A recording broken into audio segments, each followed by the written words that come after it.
Just 14 kilometers of water, that's all that separates Europe and Africa. From Spain, you can literally see the mountains of Morocco across the strait.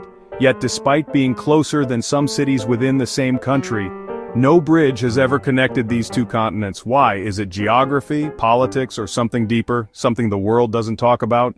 Humanity has a long and proud history of conquering the impossible. We've spanned vast oceans with engineering marvels like the Hong Kong-Zhuhai-Macau Bridge, a 55-kilometer titan of steel and concrete that defies typhoons and treacherous seabeds. We've burrowed beneath the waves, creating the 50-kilometer Channel Tunnel, a subterranean artery connecting nations once separated by the sea. These are testaments to our ambition and ingenuity. So, when we look at the Strait of Gibraltar, a mere 14 kilometers of water separating Europe and Africa, the question seems almost rhetorical. Why haven't we bridged it yet? On paper, it looks like a straightforward challenge, a project far less ambitious than what we've already achieved. But the Strait of Gibraltar is no ordinary stretch of water. It is a place steeped in myth and defined by raw, untamable nature. For millennia, this was the edge of the known world, marked by the legendary Pillars of Hercules. To sail through it was to leave civilization behind and venture into the great unknown. And while our maps have expanded, the strait retains its formidable ancient power.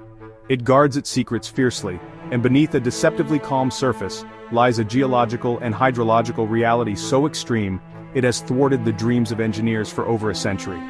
This isn't just water, it's a chasm, a battleground of natural forces, hiding a truth that is both deadly and profound. The first and most staggering challenge is the geology. This isn't a gentle coastal shelf. The seabed here doesn't slope. It plummets into an abyss nearly 900 meters deep. That's deeper than the height of the world's tallest building, the Burj Khalifa.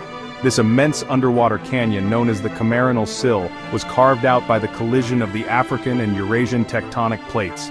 Building a bridge here would mean sinking support pillars taller than any skyscraper ever built, into the crushing darkness and immense pressure of the deep sea.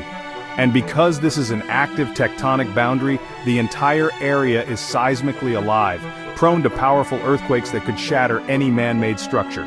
But even if we could somehow engineer for the depth and the earthquakes, a more violent and relentless force awaits: the currents. The strait is the sole gateway between two massive, different bodies of water. On the surface, a powerful current flows east, as the vast Atlantic Ocean pours into the Mediterranean to replace water lost to evaporation. But deep below, a countercurrent of colder, saltier, and denser Mediterranean water flows west into the Atlantic.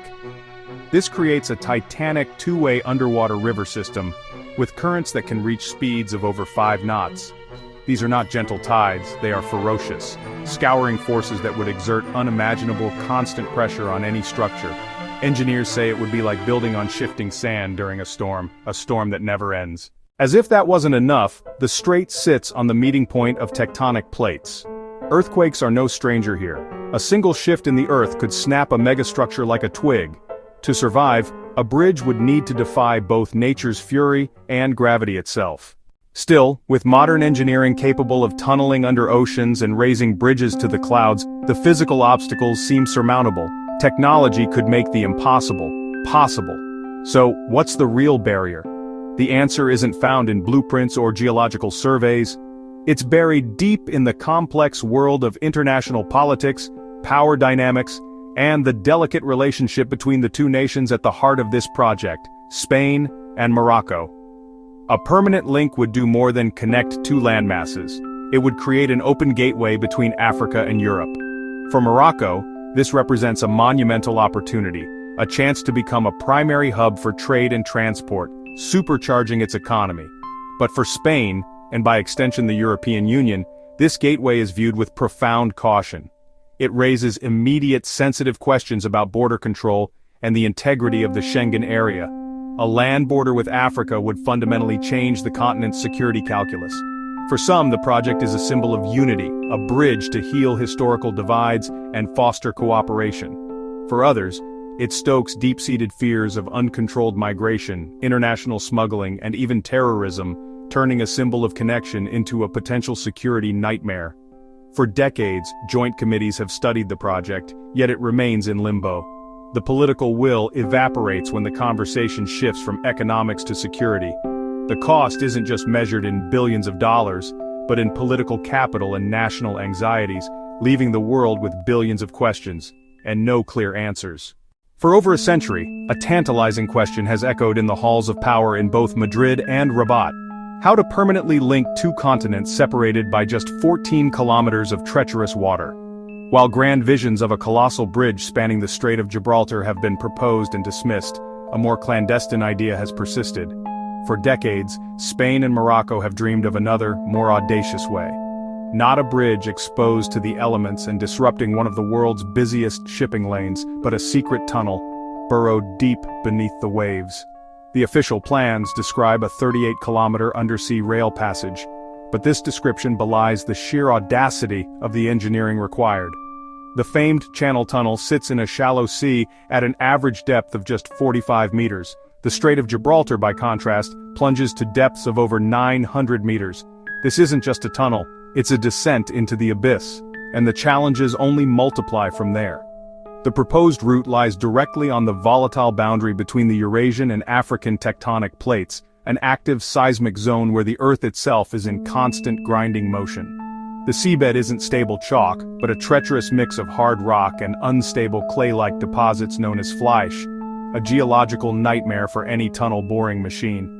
This monumental undertaking comes with a monumental price tag. Initial estimates have ballooned, with some projections soaring past $50 billion. If completed, it would forge a permanent physical link between Europe and Africa, a conduit for high-speed trains carrying millions of passengers and tons of cargo annually. The economic potential is staggering, a new artery for trade, tourism, and development that could reshape the fortunes of both continents. But securing the funding requires an unprecedented level of political and financial cooperation between Spain, Morocco, and the wider European Union. It's a high-stakes gamble where the cost of failure is as colossal as the project itself. So for now, Europe and Africa remain two neighbors separated by a sliver of sea, and a gulf of challenges. From space, the Strait of Gibraltar looks like a mere crack in the Earth's crust, but on the ground and beneath the waves, it is a place of immense power and myth. To the ancients, these were the Pillars of Hercules, the very edge of the known world. Today we know it as a critical ecological corridor, a highway for migrating whales, dolphins, and tuna. Any construction project of this magnitude risks catastrophic disruption to this fragile marine ecosystem, adding a profound environmental dilemma to the already long list of obstacles. Technology, money, and politics, the three great pillars that must align for this dream to become reality. Until revolutionary advances in tunnel boring can conquer the deep sea pressure and seismic threats, until the political will is strong enough to bridge the financial chasm, the link between continents will remain elusive. But the dream is not dead. Joint committees continue to meet, and feasibility studies are quietly updated. The project exists in a state of perpetual planning, waiting for the right moment, the right breakthrough. It remains a tantalizing vision for the future. A dream, yes, but perhaps also a secret, slowly taking shape in the dark, deep waters, waiting for the day the world is finally ready to uncover it.